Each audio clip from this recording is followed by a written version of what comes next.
I'm just going to give you a little tour of why Simpson's rule works.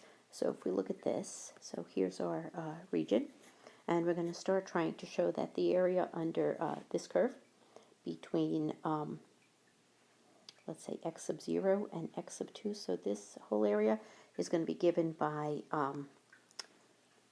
the area under that curve, and we're going to show that it's 1/3.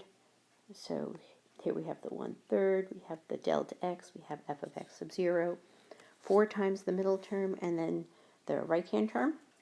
And let's just look at what's going on here. On the right-hand side, if we were going to pull this apart, okay, well, let's see. So f of x sub 0, 4, f of x sub 1, f of x sub 2. And here's how this sort of unfolds.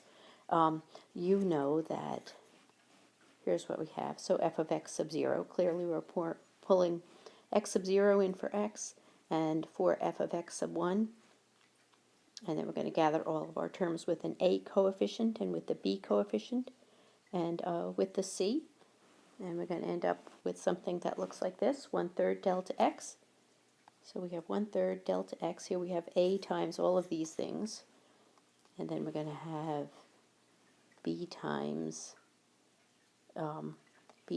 these terms. And then we're going to have our 6c, it turns out. So we can simplify this. It turns out that we can rewrite, here I'll just show you, we can rewrite x sub 0 is x sub 1 minus delta x, x sub 2 is x sub 1 plus delta x. So if we plug all of that in, we get something that looks like this, and simplify to what we have over here, 1/3 delta x, this 6a x sub 1, we end up with this 2a delta x, 6b x sub 1, and 6c. And then if we look at what's going on the other side, so this is just plugging in for f of x, assuming f of x is a quadratic function. And on the other side, here, what we know is that we're looking for the antiderivative between x sub 0 and x sub 2 of this function. But we're assuming that the function is quadratic, so we're taking the antiderivative of the definite integral for that quadratic function.